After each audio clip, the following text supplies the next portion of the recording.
Meus irmãos queridos, minhas irmãs queridas, Jesus nos abençoe, que Ele continue conosco, nos inspirando, nos iluminando, nos protegendo. Quero hoje, nesse vídeo, nesse momento que estamos juntos, mandar um abraço carinhoso para os irmãos e as irmãs, trabalhadores e trabalhadoras do Centro Kardecista Nosso Lar, lá em Maragogipe, aqui na Bahia. Que os irmãos recebam nosso carinho, nosso amor e o nosso abraço. Jesus conosco. E por falar em Jesus, nele tudo transpirava amor. A figura de Jesus encantava as pessoas. Em volta dele, a multidão se adensava, porque ele, em verdade, trazia as palavras de vida eterna. Os seus ensinamentos caíam nos tecidos da alma como bálsamos, aliviando a dor, pinçando as chagas morais, fazendo com que a esperança retornasse aos corações desesperançados. A paz aquietasse os corações desesperados.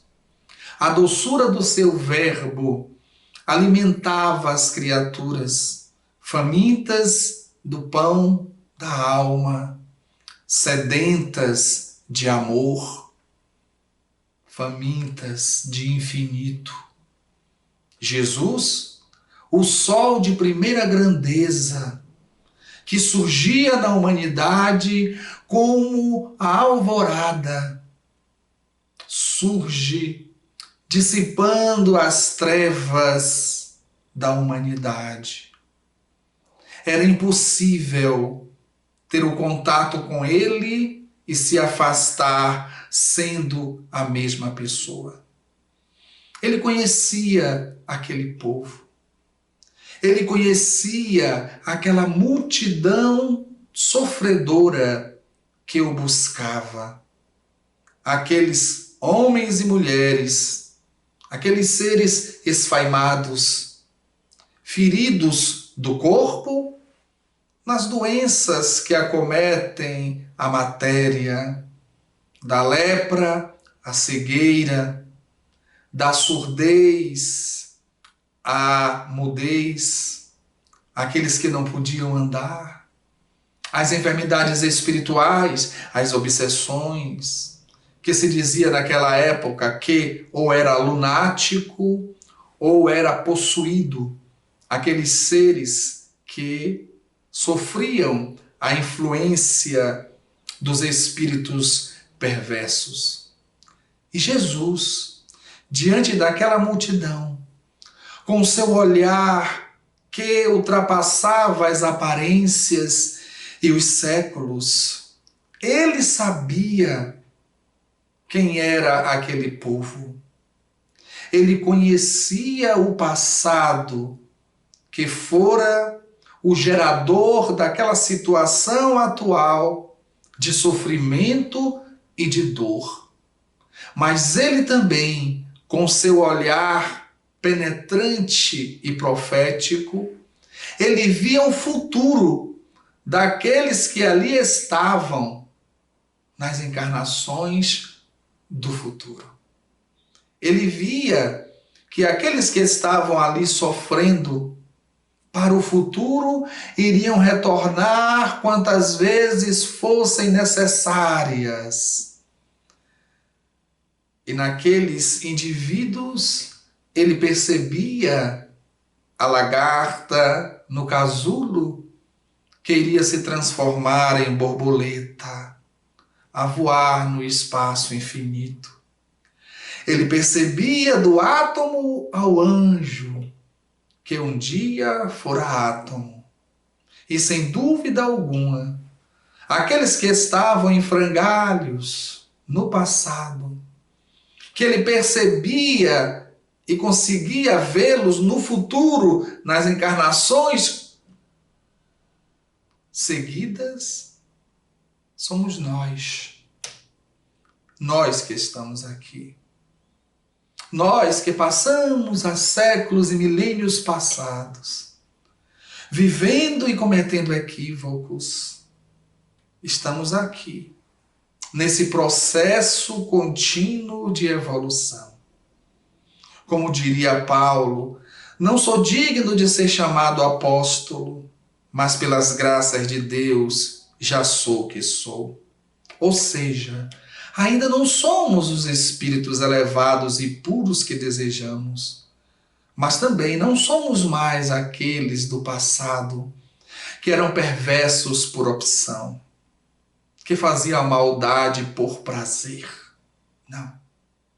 Acreditamos que os nossos erros hoje são mais por ignorância e por invigilância do que erros calculados, medidos e planejados. Por isso que para aquela multidão Jesus disse: alegrai-vos na dor e não vos desespereis. Participais desde hoje do reino de Deus. E se perseverardes fiéis até o fim, encontrarão a paz, a salvação, no sentido de a plenitude, a plenificação. Porque em realidade tudo passa. Os grandes dominadores da terra passaram com as suas carruagens de ouro, sendo carregado por escravos. Eles passaram. Os poderosos também. O espaço e o tempo entre o berço e o túmulo, pequeno. Um segundo diante da eternidade. Por isso que, com razão, com muita lógica, Jesus afirmou para aquela multidão e para a multidão de todos os tempos: quem desejar ser digno de mim, renuncie-se a si mesmo, tome a sua cruz e siga-me. Quem desejar ser digno de mim, renuncie-se a si mesmo, tome a sua cruz e siga-me. Tomar a cruz.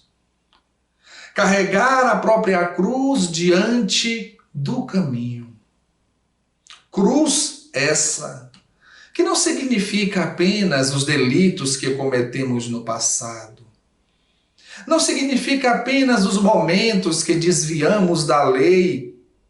Não significa os momentos em que cometemos crimes hediondos e eles ressurgem hoje dentro da lei de causa e efeito. Carregar a nossa cruz também é carregar a incompreensão daqueles que não conseguem nos enxergar no nosso esforço de querer crescer.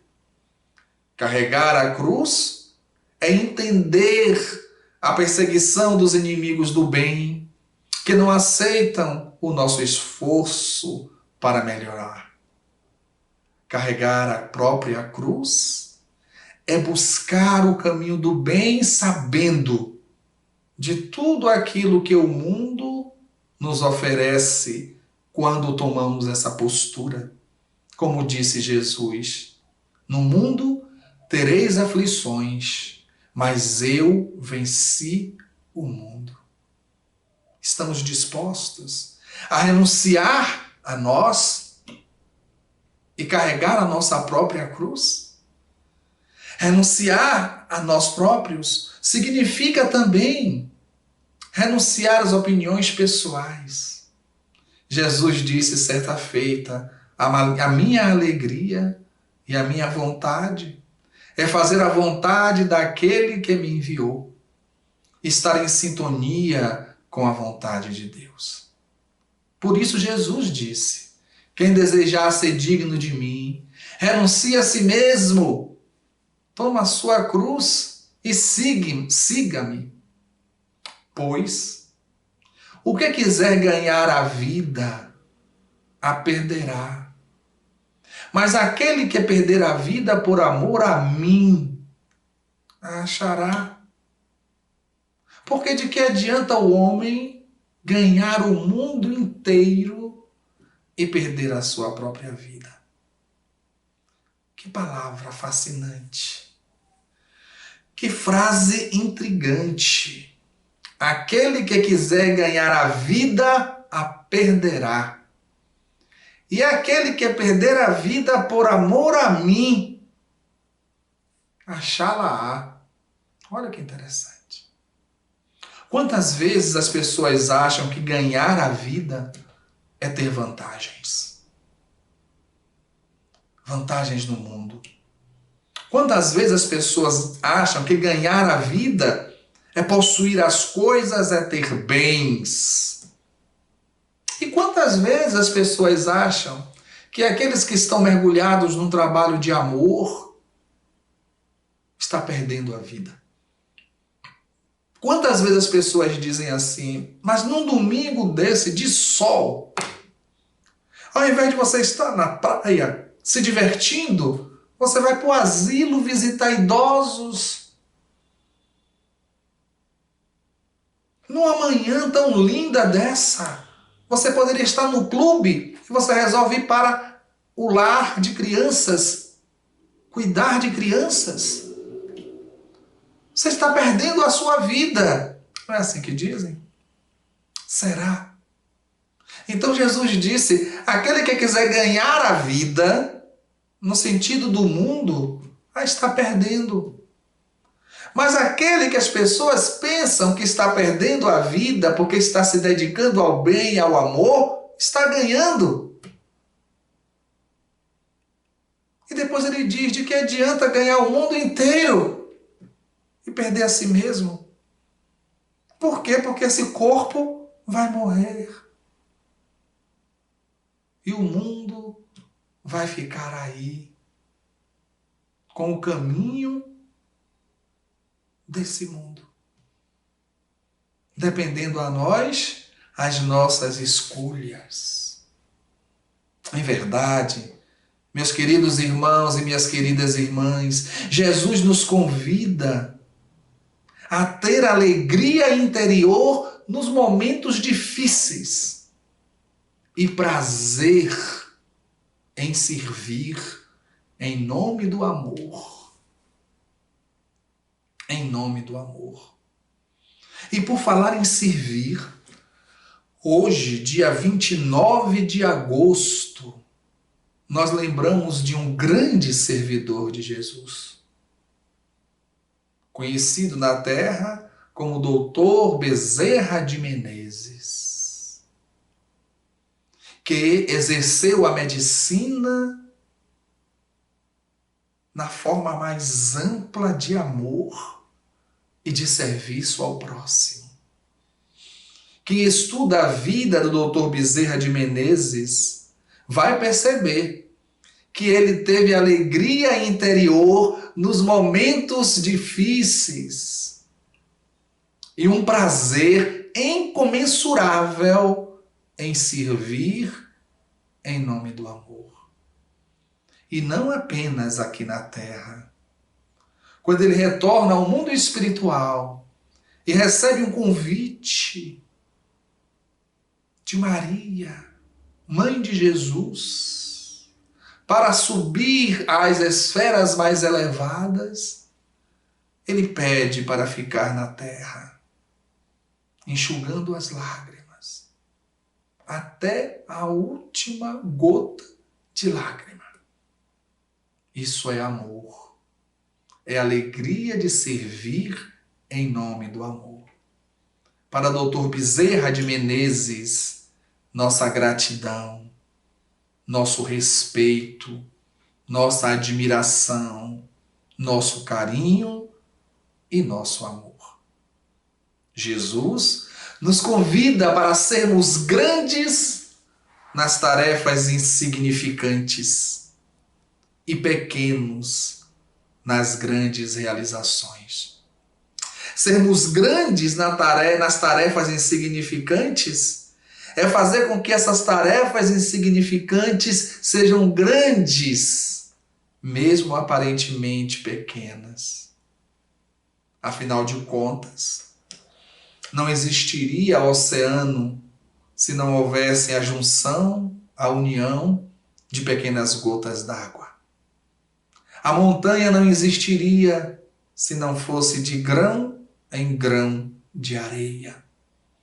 O macro vai se formando do micro, mesmo que leve milhões de anos.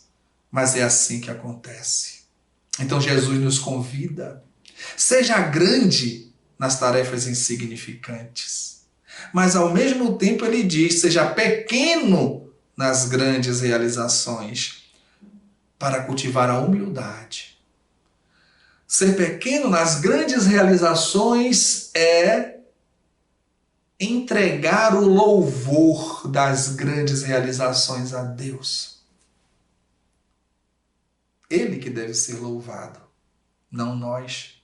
Por isso, nas grandes realizações que porventura tenhamos a felicidade de estarmos inseridos, que possamos nos colocar como pequenos, aqueles que servem, aqueles que servem. Ele foi o nosso maior exemplo. Jesus, grande, imenso, se torna pequeno para servir a humanidade. Não se negou aos trabalhos na carpintaria do seu pai terreno, José. Caminhou na simplicidade dos campos, andou pelas planícies, subiu as montanhas, cantou para nós um hino de amor na simplicidade. Ele, sendo Senhor, se tornou servo de todos. Lavou os pés dos discípulos. Nunca voltou as costas para aqueles que buscavam. E ele dizia, nenhum que meu Pai me envie será rejeitado. Todos serão acolhidos na alegria de servir e amar. Então, vamos fazer o que ele pediu? Vamos fazer? Quem desejar ser digno de mim, renuncie-se a si mesmo. Pegue a sua cruz e siga-me. Vamos segui-lo. Para o reino de Deus, Ele está nos conduzindo. Um abraço aos irmãos e irmãs do Centro Kardecista Nosso Lar de Maragogipe. Um abraço a todos os irmãos e irmãs que estão conosco agora, nesse momento. Jesus nos abençoe.